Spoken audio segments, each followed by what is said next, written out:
আসসালামু আলাইকুম। আপনি যদি কোনো কোচিং সেন্টারের মালিক হয়ে থাকেন আর আপনি চাচ্ছেন যে আপনার প্রতিষ্ঠানটাকে আরো একটু স্মার্ট করতে, আপনার প্রতিষ্ঠানটাকে স্মার্ট ভাবে ম্যানেজ করতে, এবং আপনি অন্যদের সামনে নিজেকে একটু ওয়েল অর্গানাইজড ভাবে রিপ্রেজেন্ট করতে চাচ্ছেন, সকল ডেটা আপনার কন্ট্রোলে রাখতে চাচ্ছেন, আর আপনি যেই আগের নিয়ম কাগজপাতি হিসাব নিকাশ রাখা এইসব কিছু থেকে বের হয়ে একটা স্মার্ট সলিউশন, আর এই সলিউশন হিসেবে আপনি আমাদের এই সফটওয়্যারটা ইউজ করতে চাচ্ছেন, তাহলে পরে আপনি কিভাবে আমাদের এইটার সাথে যুক্ত হবেন, এই স্টেপগুলো আমরা আজকে দেখব।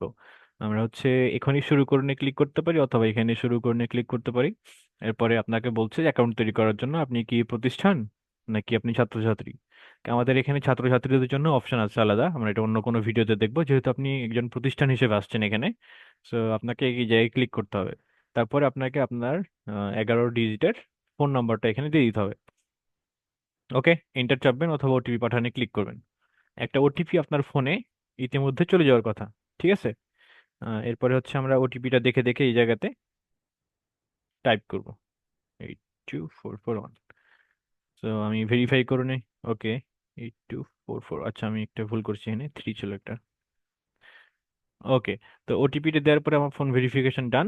এখন আমাকে আমার যে সকল ইনফরমেশন আছে, হ্যাঁ, ধরেন আমি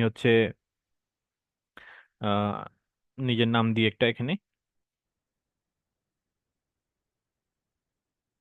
নাম দিলাম। এরপরে আমি আমার ইমেল নাম্বার, ইমেলটা দিব।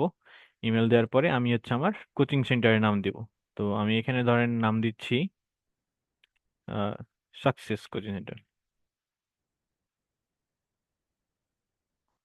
আর আপনার পছন্দ মতো একটা পাসওয়ার্ড দিবেন, যেটা আপনাকে পরবর্তীতে আপনার অ্যাকাউন্টে লগ ইন করার জন্য লাগবে। তো আমি পাসওয়ার্ড দিলাম, আবার কনফার্ম পাসওয়ার্ড এখানে দিলাম। এরপরে রেজিস্টার করে নিয়ে ক্লিক করব। ওকে, আমার ইনস্টিটিউশন সফলভাবে রেজিস্ট্রেশন ডান। আমি ড্যাশবোর্ডে চলে এসেছি। তো আপনার প্রতিষ্ঠান এখন পর্যন্ত রেজিস্ট্রেশন করা ডান হয়ে গেছে। ওকে, এরপরে আপনি কিভাবে স্টুডেন্ট অ্যাড করবেন, কিভাবে ফি ম্যানেজমেন্ট, বাকি সবগুলো ফিচার আমরা আলাদা আলাদাভাবে ভিডিও দেখবো। একটা ভিডিও আমরা বড় করতে চাচ্ছি না, এই জন্য এখানে শেষ করতেছি। আসসালামু আলাইকুম।